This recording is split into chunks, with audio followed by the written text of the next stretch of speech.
Foreign vessel linked to human trafficking brought to Port Moresby. Counting for Goilala Open by-election progresses smoothly. And court order in support of Solomon Tato as Provincial Administrator. This is National EMTV News with Tokana Hasavi. Good evening and thanks for joining me for Tuesday's news. It's good to have your company. The foreign vessel implicated in human trafficking has been brought to Port Moresby from Darrow today. On board are crew members of the vessels who will be interrogated and charged under PNG law if found guilty. The Prime Minister, Peter O'Neill, has expressed disgust, reiterating PNG's support to counter human trafficking. Anchored out at sea is the impounded vessel Blissful Reefer. It was brought in by Papua New Guinea Defence Force Navy from Daru, where it was detained. The boat is believed to be involved in human trafficking, carrying 8 people and 19 crew members. IOM, customs and immigration officials will interview and process the crew members.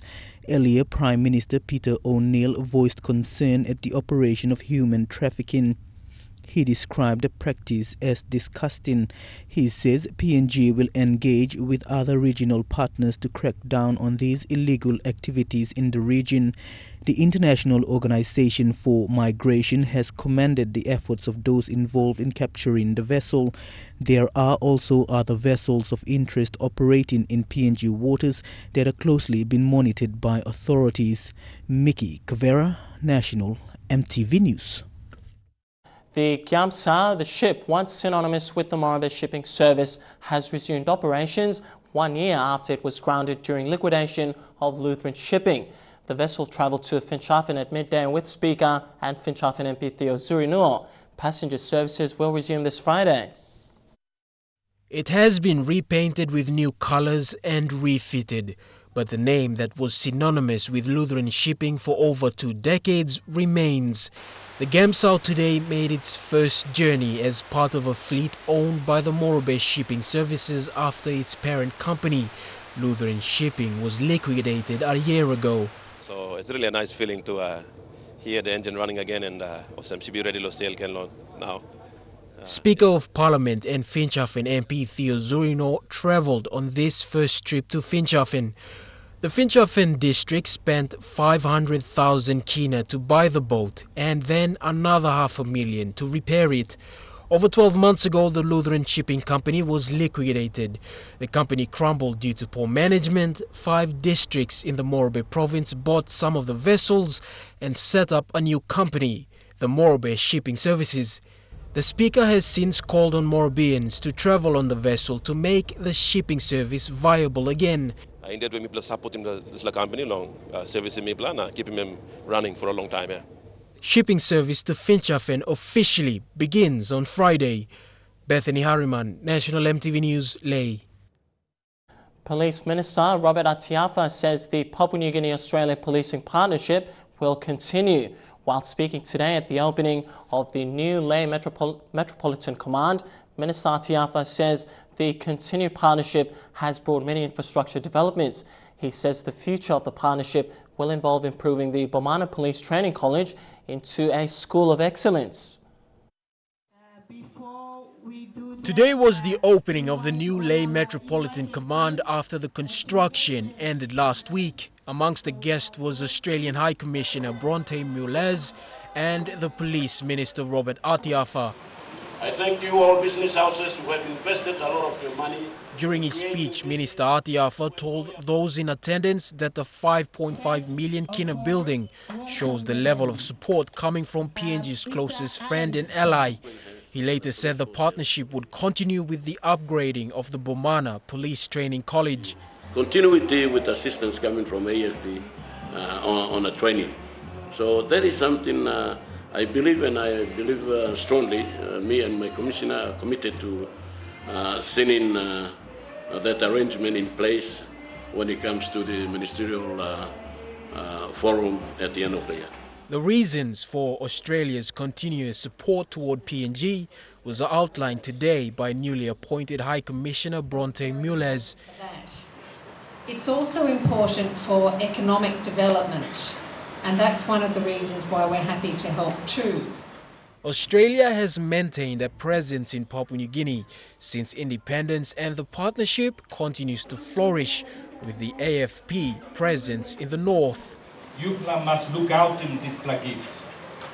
Me ask him UPLA long keep him clean and straight. It's for my management, and I will be talking to governors as well as open members of parliament on a partnership arrangements for general assistance of police, including maintenance of police. The new building behind me is named after a late Sergeant Somu Siob of the Finchafen district.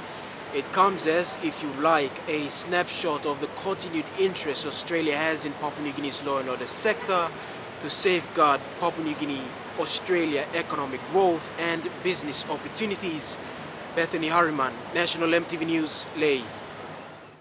12 suspects have been arrested and detained by Madang police for questioning with regard to the robbery of more than 100,000 kina and the killing of a Malaysian man last week in the heart of Madang town.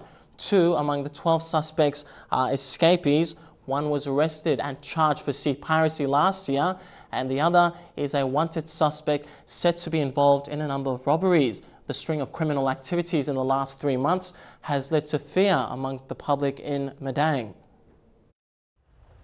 The escapee has been charged for escaping custody and the robbery of the BRB Wharf, and the wanted suspect was charged for the BRB Wharf robbery. All 12 suspects have not been charged yet for the recent robbery and the killing of the Asian man last week, as the police detectives are still questioning the suspects as well as identifying and interviewing key witnesses. Meantime, the public in Madang has expressed fear as a result of what's been happening. At the same time, crime rate and more quanta. You may not blame me believe or some plenty time.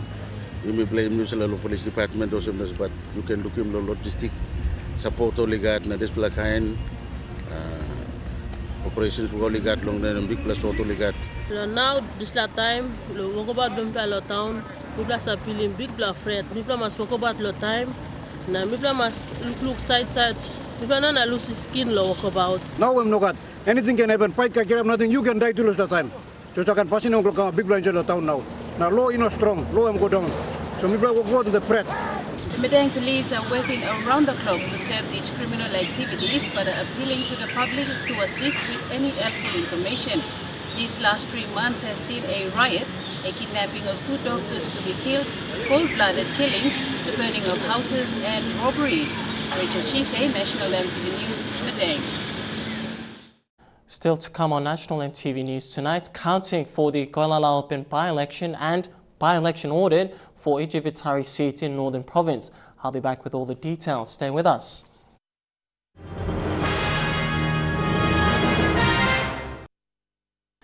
Good to have you back with the news. Counting for the Goilala Open by-election is progressing smoothly at the Institute of Public Administration Hall here in Port Moresby. By 4 o'clock this afternoon, Alex Robert, a National Alliance candidate, was leading with 1,079 votes. Matthew Poya, an independent candidate, is trailing in second place with 719 votes, while John Kia is in third place. Counting for the Goilala Open by-election is currently underway, with counting officials progressing into count 10. Total of 39 boxes. According to returning officer Kila Gaba, counting is on schedule and a winner is expected to be declared on Sunday. Counting began on Monday with the first 5 boxes. Following minor delays this morning, counting officials were able to count the second lot of 5 boxes. So far, we didn't find any difficulties. The counting is progressing very well. But it's only the new system with the electronic counting. So we have to explain to the scrutineers and also the counting officers. Most of them don't need the system. So that's the delay and difficulty we are having. This by-election is the second for Central Province. Last year, a by-election for the Kairuku Iwi electorate saw Pitha Iswaimo and Sid Paru Ai as the member. This Goilala Open by-election came following the death of then Goilala MP Daniel Mona. Following count 10, the officials working the night shift will continue the count until 11 o'clock tonight. And tonight we should start with Tapini Leroy. Tekla Gunga, National EMTV News.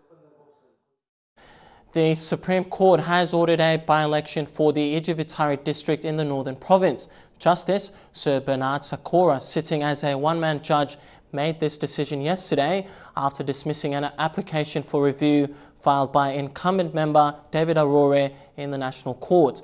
Petitioner John Warisan welcomed the decision by the courts. He has urged his Ijivitari people to remain calm and await the date for the by-election.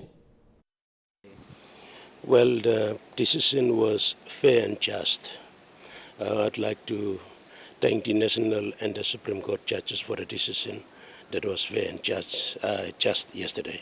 I would also like to thank the people of Northern Province, especially Ijivitari Open Electorate, for their support towards this election petition up until yesterday. And I would also like to send a message across to the people of Ijivitari to be patient this time, so that we can wait until the Electoral Commission sets the date for the by-election for Ijivitari Open Electorate. Well, people, yes, they're excited about the by-election, and also the decision of the Supreme Court yesterday. Dr. Eliakim Apelis, the Acting Deputy Secretary for Education Standards, says strategies are being developed to improve declining literacy and numeracy standards. His comments come after a report showed that standards of literacy and numeracy in primary schools here in the country are low compared to Solomon Islands and Samoa. The USAID and UNICEF-funded project called the Pacific Benchmarking Education Results shows that PNG needs to improve its literacy and numeracy levels.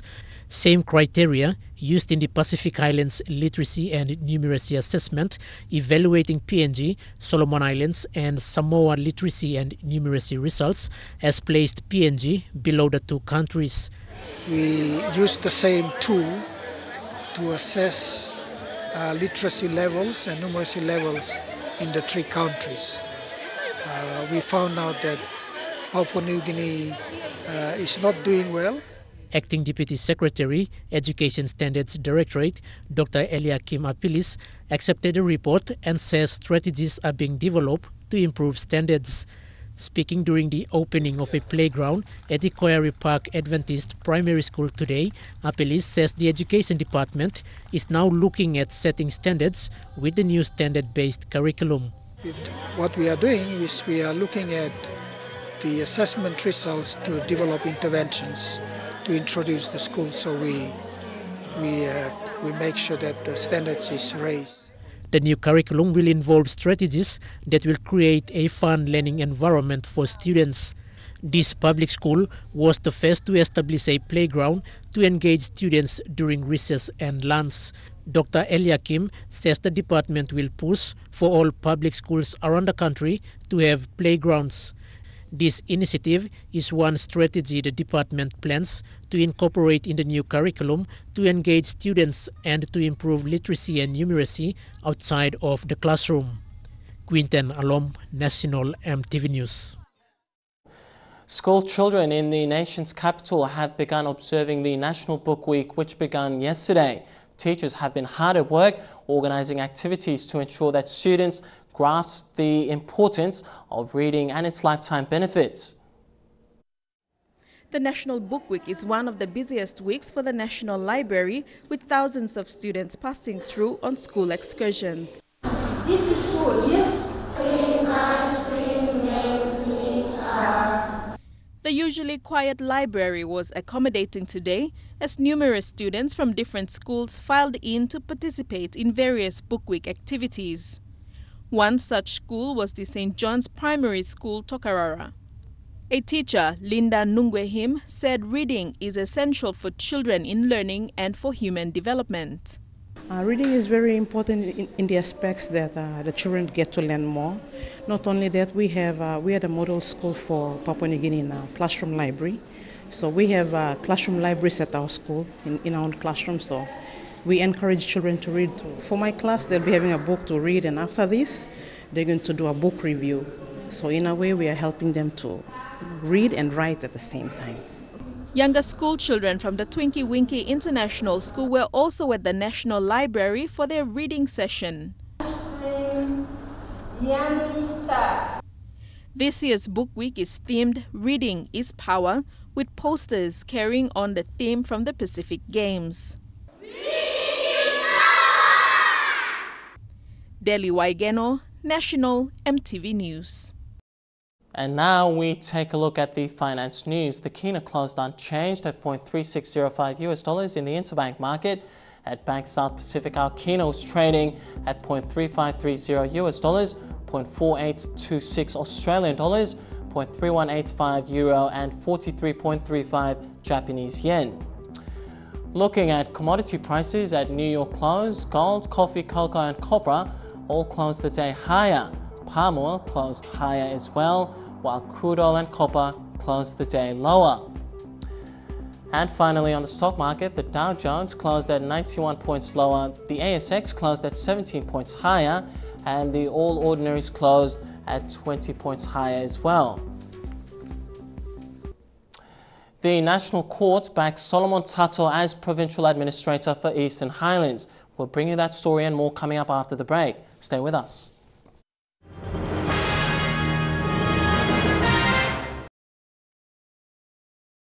Thanks for your company and welcome back to National EMTV News. Chairman of the Special Parliamentary Committee on HIV and AIDS, Sasindran Muthuvel, has called on all MPs to work together to address the epidemic in the country. Mr. Muthuvel recently told Parliament that the HIV and AIDS issue has gone on silence for some time now, but statistics still show many are infected. The committee will conduct a fact-finding mission around the country and make recommendations to stakeholders involved in the campaign and awareness drive. With the growth in Papua New Guinea's economy in recent times, countries are now looking to PNG as an ideal investment destination. One country that is looking to increase its investments in PNG is Japan. Already a leading purchaser of the PNG LNG exports, Japan is also looking to assist PNG enhance its position as an LNG exporter. National Petroleum Company Papua New Guinea, or NPCP, today signed a memorandum of understanding with a leading Japanese LNG company to assist in marketing PNG's LNG to the world. Earlier this year, NPCP signed a memorandum of understanding with Sojitz Corporation for the establishment of a petrochemical plant outside Port Moresby. Today, this relationship was further enhanced by NPCP with Sojitz Corporation subsidiary, LNG Japan, for the direct marketing of LNG into Japan and other countries. Japanese Ambassador to PNG, His Excellency Mario Matsumoto, witnessed the MOU signing and reaffirmed Japan's commitment to PNG, particularly as the country is looking to maximize revenue from its LNG. I'm very happy to be here to witness this very important event. And also, I'd like to promote more Japanese investors to come and years come. Tomonori Mashita, who signed the MOU on behalf of LNG Japan, also pledged the support of the company to NPCP and looked forward to working closely with NPCP to increase marketing for the country's LNG exports. We would like to make various opportunities between us to make investments for LNG projects and also making a marketing or making a shipping in every aspect of LNG value chain. NPCP Managing Director Wapu Sonk, in signing the MOU, was excited at the prospect of working closely with LNG Japan in the coming years. And we've gone with Sojitz and LNG Japan to start building some relationship, start the process of looking at how we can build our internal expertise as well as look to them on marketing and sales. His words were reaffirmed by NPCP Board Chairman Frank Kramer. I think this small step is significant because, firstly, Japan is not only a very good friend to Papua New Guinea over many, many years, it's a very serious trading partner for Papua New Guinea, and Japan demonstrated this very quickly by being one of the serious major contenders in buying our LNG in the first shipment that we are currently exporting. Meribatulo, National EMTV News. Over to news abroad. Australian Prime Minister Tony Abbott has announced an inquiry into the entitlements of politicians following a media blowout of Australia's Speaker of Parliament, Bronwyn Bishop, over her misuse of travel entitlements. She has since resigned as Speaker. EMTV's Alana Leah has this report. Australia's Speaker of Parliament caused a media frenzy recently when a $5,000 chartered helicopter ride, commissioned by public funds, was revealed. Bishop gave in to pressure for her resignation, resigning on Sunday. Abbott, who has described Bishop as a longtime friend and colleague, made the announcement on Sunday afternoon, while also citing flaws in the entitlement system that call for reform. I want the Australian people to have confidence that their members of Parliament are decent people doing the right thing by them. I believe that in the vast majority of cases, for the vast majority of the time, that is exactly what the public have got. They have got people in the Parliament who are serving them to the best of their ability. Nevertheless, it's become apparent over the last few weeks, particularly in recent days, that the system does need fundamental reform. That's exactly what there will be under this government, because the public deserve to be absolutely confident that taxpayers' money is not being abused. A full-scale review of the country's entitlement system should be presented by the second half of next year. Alana Leigh, EMTV World News. The National Gallery of Australia has handpicked a number of art pieces and carvings from the Sepik River to display in an exhibition titled Myth Plus Magic, set for August to November this year. The biggest addition to the exhibit, which is currently being loaned from PNG's National Museum and Art Gallery, is a 6.3 metre long saltwater crocodile carved from a single piece of ironwood, which is insect resistant. Hailing the Sepik River as one of the largest river systems in the world, the National Gallery of Australia collected over 80 pieces for the exhibition, which include traditional jewellery and a bridal veil that demonstrates impressive attention to detail, incorporating hundreds of tiny NASA shells. Turning back home, and also a look at one of our top stories tonight, the Waigani National Court has granted a restraining order in favour of Solomon Tato as Eastern Highlands Provincial Administrator. The order restrains Governor Julie Soso, the PEC and Public Service Minister Sir Pukatemu from revoking Tato's appointment. EMTV's Dele Waigeno has more. Eastern Highlands Provincial Administrator Solomon Tato was at the EMTV office this afternoon to announce the court's decision. Mr. Tato said he decided to take the matter to court after an acting provincial administrator was appointed just last week. Lawyer Mr. Lau explained that there was no vacancy in the provincial administrator's office, as Mr. Tato's position was never revoked, nor was there a court order that removed him from office. Among the court orders, any action taken so far by the defendants to revoke the appointment of the plaintiff and to appoint an acting provincial administrator for Eastern Highlands Province is stayed pending hearing of the matter. Court, in a way, have come to acknowledge that there is no vacancy in the office of the provincial administrator, because Samson Tato has never been revoked by any citizen at all or any court order. And today, this afternoon, court extended those orders after hearing a submission from us. Mr. Tato was appointed provincial administrator by the National Executive Council on November 26, 2014, and he maintains he still is the provincial administrator. I want to take this time to thank the public servants and the people of Eastern Islands for their leadership and their support. I have been in the office and I am still the provincial administrator, and as per the ruling, I am still the provincial administrator and I will return to work, and I asked all public servants to return to work. The court will return on the 12th of August. Dele Waigeno, National EMTV News. On the same note, concerns have been raised over the continuous fight for the provincial administrator's position in Eastern Highlands. One concerned community leader from the Lufa district Nescafe Aikawa, said the lengthy delay in the appointment process is affecting service delivery in the province. He says the tussle is causing frustration and disharmony among public servants, leaders and the people of Eastern Highlands. Milak appeal na talk also, please, Governor na provincial leaders of Eastern Highlands Assembly, you working this is na hurry up na give me go attention blow PEC na you making one bla PA na me play can stop hamama so small apla province oligat. Well, National EMTV News continues with True Guy Sports. Coming up next, we'll bring you cricket and rugby. Stay tuned for the details.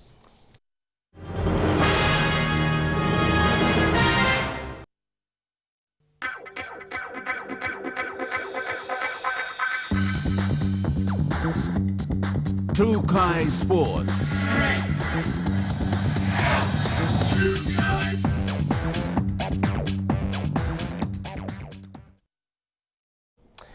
Welcome to True Guy Sports. NCD and Central Province are set to witness a major cricket tourney as the inaugural ITI T20 Big Bash Series commences this weekend.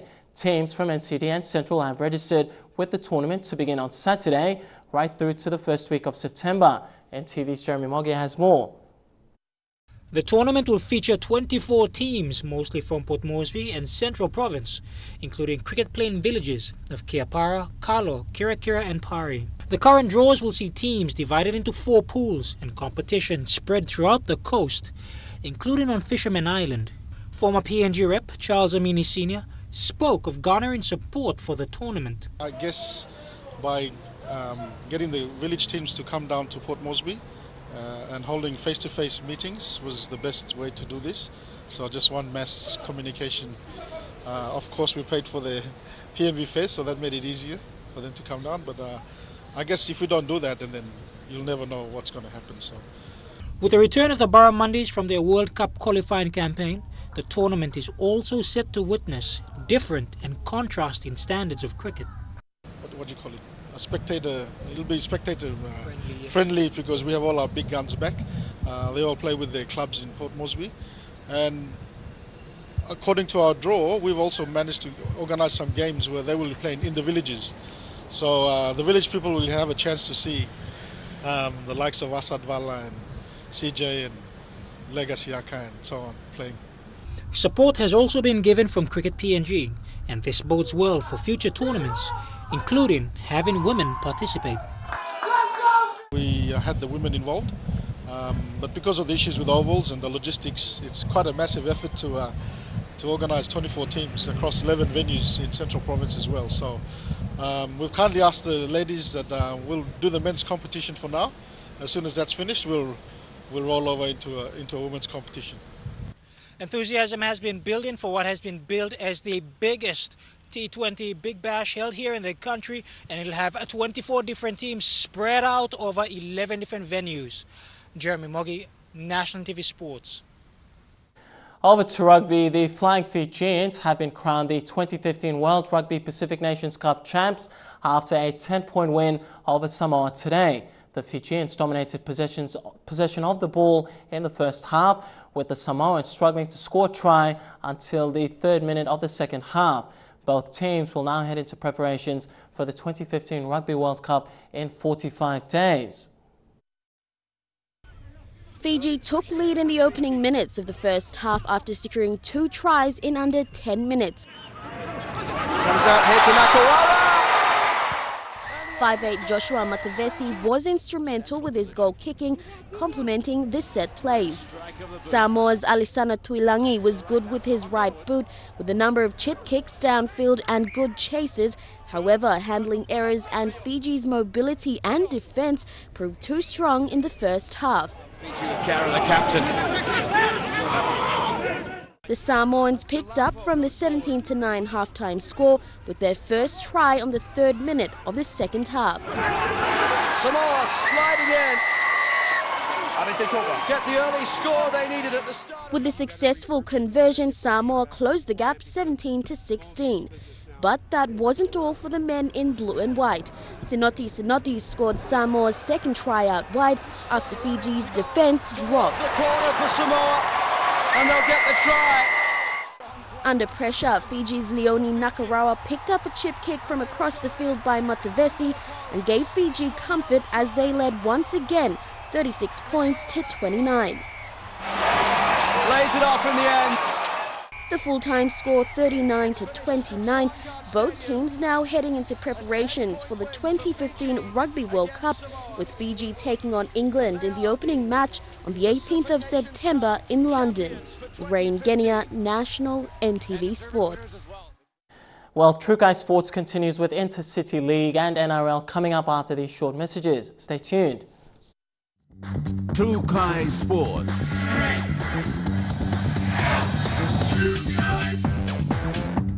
Over to Rugby League. Hella Wigman kept minor premier Snacks Tigers at bay to secure the match 32 points to 12 in round 15 of the Intercity Cup at the weekend. Goroka Lahanis and Agma Gurias also registered their biggest win of the season. Lahanis thrashing Mendimuruk's 38 points to 16 and the Gurias toppling Simbu Lions 34 points to 6. In other matches, Wagitumbe defeated Port Moresby Vipers in Mendi 26 points to 18 and Hagen Eagles scrapped through a narrow win over Gulf Issa Pairs 18 points to 16. Tigers and Lions remain at the top of the ladder with a point separating the two teams. Gurias moved up third place while Wigman and Muruk sit with 18 points each in fourth and fifth place respectively. Both Port Moresby-based franchises, Vipers and Issa Pairs, sit at the bottom of the ladder. Round 21 of the NRL saw two major upsets. The top of the ladder Broncos suffered a shock loss against the Sea Eagles and the Storm beaten by the bottom of the ladder Tigers. And in Monday Night Football just last night, the Titans overcame the Eels to win 24 points to 14 in front of their home crowd. Both sides were desperate for a win, sitting at the tail end of the NRL points ladder. It was the Titans who drew first blood when Kane LG crossed over for a try in the 7th minute. They played so little time together in this second half of the season. Now Bird, a miss by Radradra and LG. But the Eels replied 5 minutes later when Junior Paulo powered over for a try, posting 4 points on the scoreboard for Parramatta. The Eels scored again in the 30th minute when Nathan Peet scored from dummy half, extending the Eels' lead 10 points to 6. The Titans opened the scoring in the second half, then followed by 2 more tries to Nene McDonald and Aiden Caesar. The Eels replied with a try in the 69th minute, but the Titans sealed the game through James Robert. One with Radradra, he burns Semi. Stop the stopwatch. Roberts is in, and that might be the game.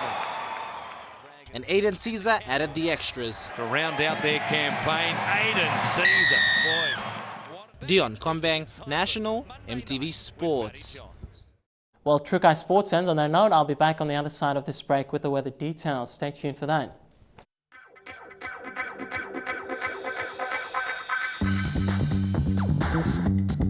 True Guy Sports.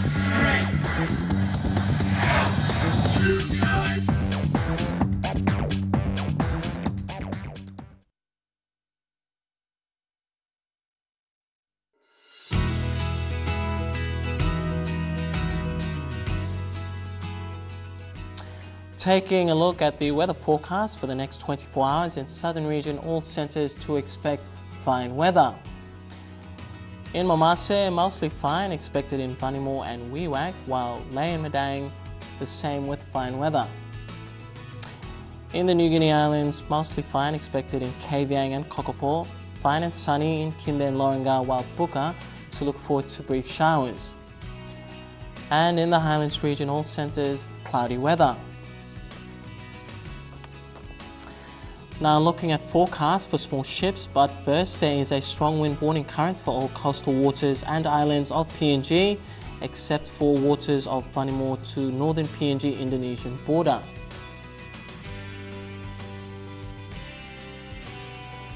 Looking at waters of southern PNG Indonesian border through Torres Strait and Daro to Kiwai Island, Kerama, Yule Island to Hood Point, all the way to Samurai Island, seas of 2 meters to 2.5 meters, waters of Eastern and Western Milne Bay Islands, New Island to East and West New Britain to Bougainville, seas of 2 meters to 3 meters, and waters of Finschhafen through Fitia Strait, including Siasi Islands, Dampier Strait to Long Island, Manus and its western group of islands, seas of 2.5 meters to 3 meters.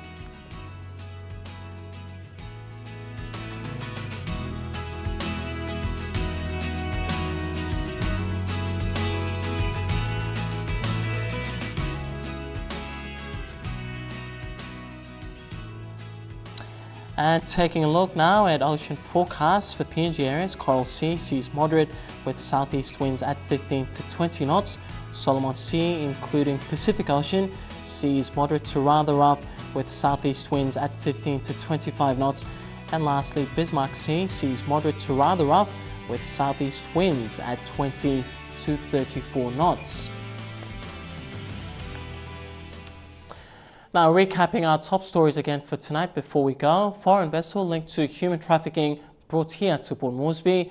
Also, counting for Goilala Open by-election progresses smoothly, and court order in support of Solomon Tato as Eastern Highlands Provincial Administrator. Well, that's been the bulletin this Tuesday from the entire news crew. I'm Tokana Hasavi Jr. As always, thanks for your company. Have a pleasant evening. Good night.